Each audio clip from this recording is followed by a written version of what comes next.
ਜਦੋਂ ਅਸੀਂ ਗੱਲ ਕਰਦੇ ਜਾਈਏ ਯੂਕੇ ਵਾਲਿਆਂ ਦੀ ਇਕਨੋਮੀ ਨੂੰ ਲੈ ਕੇ ਉਹਨਾਂ ਨੂੰ ਭੰਬਲ ਭੂਸਾ ਪਿਆ ਹੈ, ਉਹਨਾਂ ਨੂੰ ਸਮਝ ਨਹੀਂ ਆ ਰਹੀ, ਬਹੁਤ ਭੱਜ ਨੱਠ ਜਿਹੜੀ ਹੈ ਇਸ ਟਾਈਮ ਉਹਨਾਂ ਨੂੰ ਕਰਨੀ ਪੈ ਰਹੀ ਹੈਗੀ ਆ।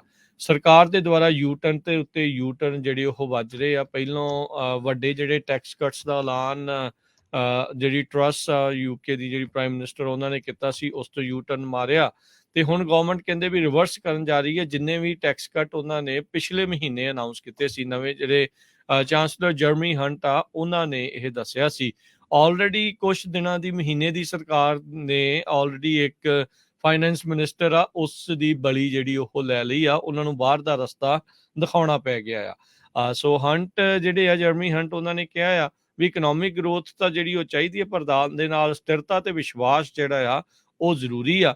ਤੇ ਯੂਕੇ ਨੇ ਜਦੋਂ ਤੋਂ ਯੂਰਪੀਅਨ ਸੰਘ ਦੇ ਵਿੱਚੋਂ ਬਾਹਰ ਹੋਏ ਆ, ਬ੍ਰੈਕਸਿਟ ਜਿਹੜਾ ਹੋਇਆ ਆ, ਇਹਨਾਂ ਦੇ ਹਾਲਾਤ ਜਿਹੜੇ ਡਾਵਾਂਡੋਲ ਜਿਹੇ ਹੀ ਜਿਹੜੇ ਉਹ ਰਹੇ ਆ।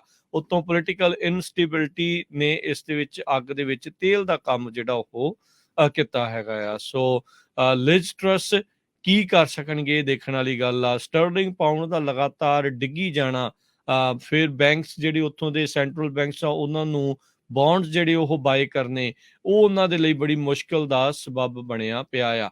ਇੱਕ ਸਾਬਕਾ ਕੈਬਨਿਟ ਮਿਨਿਸਟਰ ਨੇ ਤਾਂ ਇੱਥੋਂ ਤੱਕ ਵੀ ਕਹਿਤਾ ਵੀ ਸ਼ੀ ਇਜ਼ ਏ ਗੋਨਰ, ਵੀ ਇਹ ਬਹੁਤਾ ਚਿਰ ਜਿਹੜੀ ਆ ਉਹ ਨਹੀਂ ਟਿਕੇਗੀ। ਸੋ ਇਹ ਉੱਥੇ ਦੇ એનર્ਜੀ ਕ੍ਰਾਈਸਿਸ ਨਾਲ ਦੇ ਨਾਲ ਚੱਲ ਰਿਹਾ ਆ, ਇਕਨੋਮਿਕ ਕ੍ਰਾਈਸਿਸ ਉਹ ਵੀ ਨਾਲ ਦੇ ਨਾਲ ਚੱਲ ਰਿਹਾ ਆ। ਸੋ ਬੜੀ ਜਿਹੜੀ ਇਸ ਟਾਈਮ ਮੁਸ਼ਕਲ ਬਣੀ ਪਈ ਆ।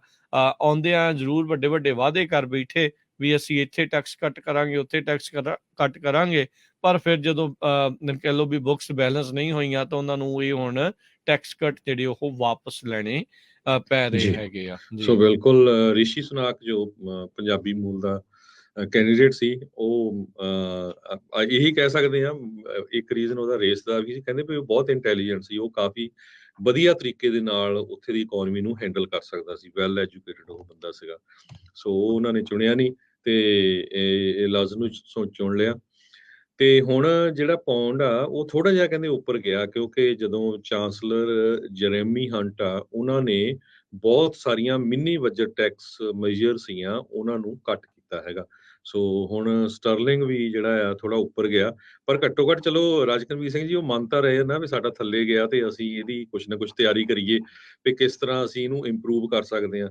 ਦੂਜੇ ਪਾਸੇ ਭਾਰਤ ਦੀ ਜਿਹੜੀ ਫਾਈਨੈਂਸ ਮਿਨਿਸਟਰ ਆ, ਜਦੋਂ ਉਹਨੂੰ ਪੁੱਛਿਆ ਗਿਆ ਵੀ ਭਾਈ ਰੁਪਈਆ ਤਾਂ ਥੱਲੇ ਨੂੰ ਡਿੱਗਦਾ ਜਾ ਰਿਹਾ, ਉਹ ਕਹਿੰਦੀ ਨਹੀਂ ਰੁਪਈਆ ਨਹੀਂ ਡਿੱਗਦਾ ਜਾ ਰਿਹਾ, ਡਾਲਰ ਸਟਰੋਂਗ ਹੁੰਦਾ ਜਾ ਰਿਹਾ। ਸੋ ਇਹ ਉਹਨਾਂ ਦੀ ਸਟੇਟਮੈਂਟ ਸੀਗੀ। ਅਗਲੀ ਖਬਰ ਵੱਲ ਚਲੀਏ। ਆਪਣੇ ਗੁਆਂਢੀ ਸਟੇਟਸ ਓਰੇਗਨ ਤੇ ਵਾਸ਼ਿੰਗਟਨ ਦੇ ਬਾਰਡਰ ਦੇ ਉੱਤੇ ਵਾਈਲਡ ਫਾਇਰ ਲੱਗੀ ਹੋਈ ਆ, ਜੋ ਇਸ ਟਾਈਮ ਕੱਲ ਹੀ ਲੱਗੀ ਆ, ਆਊਟ ਆਫ ਕੰਟਰੋਲ ਜਾ ਰਹੀ ਆ। ਨਕੀਆ ਕ੍ਰੀਕ ਫਾਇਰ ਵੈਨਕੂਵਰ ਜੋ ਵਾਸ਼ਿੰਗਟਨ ਸਟੇਟ ਦੇ ਵਿੱਚ ਹੈਗਾ ਆ, ਉੱਥੇ ਲੱਗੀ ਆ ਤੇ ਟੈਂਪਰੇਚਰ ਵੀ ਬੜਾ ਹਾਈ ਹੈ ਇਸ ਟਾਈਮ। ਉੱਥੇ ਕਹਿੰਦੇ 86 ਡਿਗਰੀ ਦੇ ਕਰੀਬ ਹੈਗਾ। 2000 ਏਕੜ ਆਲਰੇਡੀ ਸੜ ਕੇ ਸਵਾਹ ਹੋ ਚੁੱਕੇ ਆ।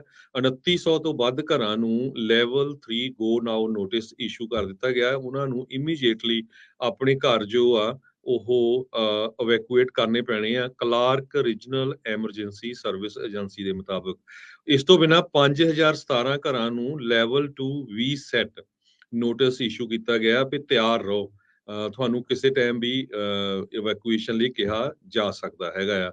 So fire season usually October ਮਹੀਨੇ ਤੱਕ ਵੀ ਚੱਲਦਾ ਹੈਗਾ, ਪਰ ਟੈਂਪਰੇਚਰ ਜਿੰਨਾ ਹਾਈ ਆ ਉਹਦੇ ਨਾਲ ਨੁਕਸਾਨ ਬਹੁਤ ਜ਼ਿਆਦਾ ਹੋ ਰਿਹਾ। ਕਈ ਲੋਕ ਪਹਿਲੀ ਵਾਰੀ ਇਵੈਕੂਏਟ ਹੋ ਰਹੇ, ਹਾਲਾਂਕਿ ਕਹਿੰਦੇ ਵੀ ਅੱਗਾਂ ਲੱਗਣੀਆਂ ਤਾਂ ਵੈਸਟ ਕੋਸਟ ਦੇ ਵਿੱਚ ਆਮ ਜੀ ਗੱਲ ਬਣੀ ਹੋਈ ਆ, ਪਰ ਬਹੁਤ ਸਾਰੇ ਲੋਕ ਇਹਨਾਂ 'ਚ ਫਾਰਮਰ ਆ। ਉਹਨਾਂ ਨੇ ਇੱਕ ਦੱਸਿਆ ਵੀ ਕਿਸ ਤਰ੍ਹਾਂ ਸਟੈਫਨੀ ਫੇਥ ਵੈਰਨ ਨਾਮ ਦੀ ਬੀਬੀ, ਜਦੋਂ ਉਸ ਨੂੰ ਨੋਟਿਸ ਦਿੱਤਾ ਗਿਆ, ਉਹ ਕਹਿੰਦੀ ਮੇਰੇ ਕੋਲ 8 ਬੱਕਰੀਆਂ ਆ, 2 ਮਿਨੀਏਚਰ ਪਿਗ ਹੈਗੇ ਆ, 3 ਕੁੱਤੇ ਆ, 2 ਮਿਨੀਏਚਰ ਡੋਂਕੀ ਆ, ਅਫਰੀਕਨ ਟੋਰਟੋਇਜ਼ ਆ, ਡੈਜ਼ਰਟ ਬਰੋ ਆ, ਮਿਊਲ ਆ। ਸੋ ਉਹਨਾਂ ਨੂੰ ਵੀ ਮੈਂ ਕਿਸ ਤਰ੍ਹਾਂ ਲੈ ਕੇ ਜਾਊਂਗੀ 35 ਮੀਲ ਦੂਰ।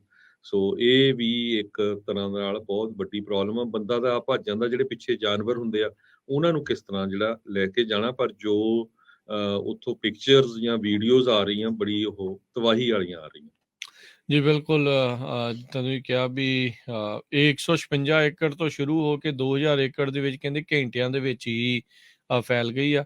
Washington state department of national resource ਨੇ ਇਹੀ ਕਿਹਾ ਵੀ ਤੇਜ਼ ਹਵਾਵਾਂ ਲੋ ਹਿਊਮਿਡਿਟੀ ਤੇ ਗਰਮ ਜਿਹੜੇ ਟੈਂਪਰੇਚਰ ਆ ਉਹਦੇ ਕਰਕੇ ਇਹ ਸਾਰਾ ਕੁਛ ਇਸ ਟਾਈਮ ਦੇਖਣ ਨੂੰ ਮਿਲ ਰਿਹਾ ਹੈ। ਇਸ ਟਾਈਮ ਇਸ ਮੌਕੇ ਨਕੀਆ ਕ੍ਰੀਕ ਫਾਇਰ ਜਿਹੜੀ ਉਹ 5% ਹੀ ਸਿਰਫ ਕੰਟੇਨਡ ਦੱਸੀ ਜਿਹੜੀ ਉਹ ਜਾ ਰਹੀ ਆ। ਸੋ ਤੇਜ਼ ਹਵਾਵਾਂ ਦੇ ਕਰਕੇ ਇਸ ਦੇ ਨਾਲ ਜੂਝਣ ਦੇ ਵਿੱਚ ਬਹੁਤ ਮੁਸ਼ਕਲ ਆ ਰਹੀ ਹੈਗੀ ਆ। ਸੋ ਰੈੱਡ ਫਲੈਗ ਵਾਰਨਿੰਗ ਜਿਹੜੀ ਆ ਉਹ ਐਕਸਟੈਂਡ ਕੀਤੀ ਗਈ ਸੀ।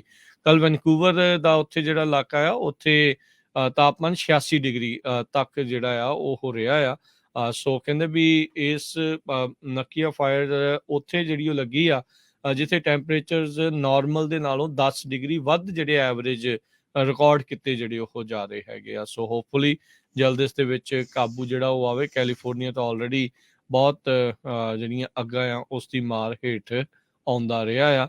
ਸੋ ਹੋਪਫੁਲੀ ਇਸ ਸਾਲ ਦੇ ਵਿੱਚ ਕੋਈ ਹੋਰ ਨਾ ਹੀ ਜਿਹੜੀ ਉਹ ਲੱਗੇ ਤਾਂ ਹੀ ਚੰਗੀ ਗੱਲ ਆ।